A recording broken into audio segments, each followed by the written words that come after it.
Certains disent par la lutte armée, d'autres disent par ceci ou cela. Mais les États-Unis d'Amérique, la Fédération indienne, la Fédération brésilienne, vous croyez que le président Barack Obama ose donner des instructions à l'État de Texas? Il ne peut pas. L'État de Texas est un État souverain à l'intérieur d'une fédération. Ils ont leur constitution. Ils ont accepté de mutualiser avec le reste de l'Amérique un certain nombre de domaines de compétences. Terminé. Obama n'ose pas toucher aux lois internes de l'État de Texas. Les Mormons dans l'Utah, ils ont leur système de gouvernance.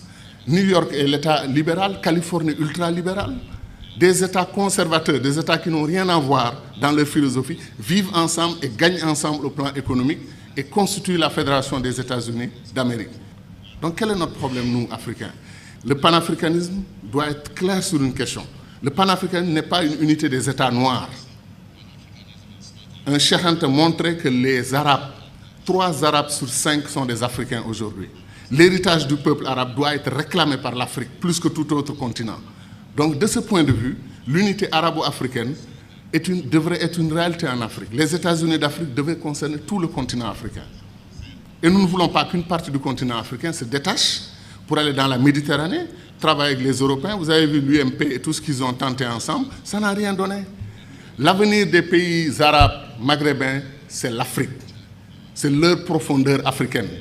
Tant qu'ils voudront s'allier avec l'Europe ou chercher d'autres alternatives à l'Afrique, ils n'y arriveront pas. Parce qu'ils sont sur le sol qui leur appartient aujourd'hui et qui s'appelle l'Afrique. Mais les contradictions, il y a un magma de contradictions. Ce qui se passe en République démocratique du Congo est un scandale permanent. Des pays africains entrent en République démocratique du Congo, prennent les ressources dont ils ont besoin et repartent. Quand les Belges ou les Français ou les Américains ou les Chinois le font, nous crions. Mais quand des Africains le font, on appelle à des négociations, etc., etc. Il y a des injustices que des Africains commettent sur d'autres Africains. Qu'est-ce qui nous empêche de faire les ponts sur le fleuve Rosso entre le Sénégal et la Mauritanie? Qu'est-ce qui nous empêche de faire le pont sur le fleuve Gambie pour donner une continuité territoriale au Sénégal, régler le problème de la Casamance?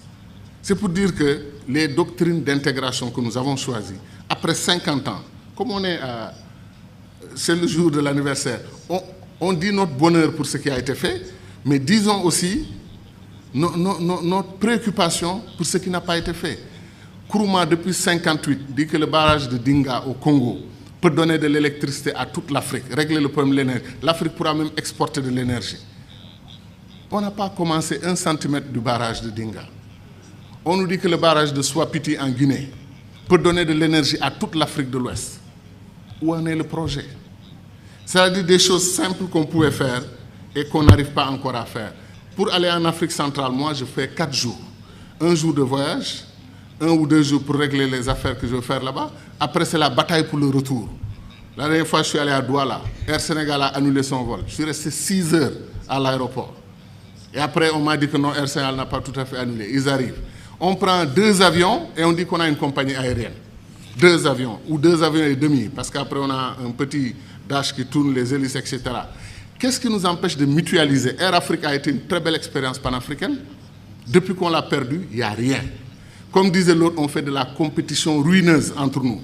Un pays africain accepte, refuse de prendre votre offre pour exploiter son pétrole, votre offre de 10%, il refuse. Vous traversez la frontière, un autre pays africain vous ouvre les bras, venez prendre.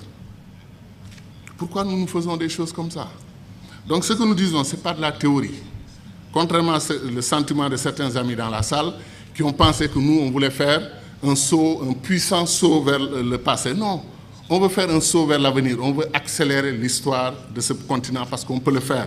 Tout est à volonté d'hommes. C'est les hommes et les femmes qui décident. Et nos dirigeants doivent entendre notre voix. C'est pour cela que les panafricanistes doivent se lever. Ils doivent s'organiser politiquement. Il y a des Africains panafricanistes qui votent pour des dirigeants anti-panafricanistes, qui ne veulent pas l'unité de l'Afrique. Ça n'a pas de sens. Je pense que les panafricanistes doivent être debout et faire entendre leur voix.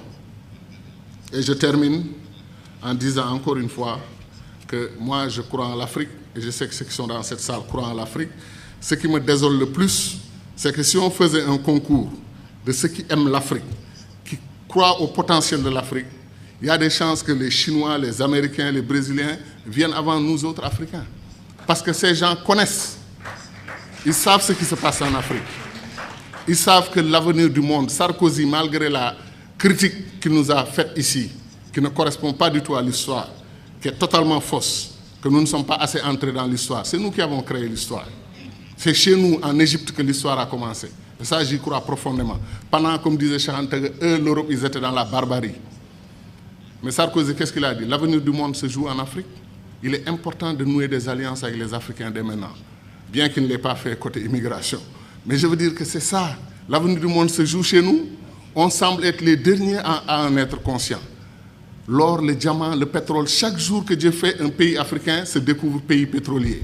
Il y a des pays comme le Mozambique vers la Tanzanie, on découvre qu'ils ont des réserves d'or et des réserves de pétrole et de gaz supérieures aux réserves du Koweït. Vous vous rendez compte? L'Afrique est un don de Dieu. Est-ce que les Africains en sont conscients? C'est ça la question. Merci.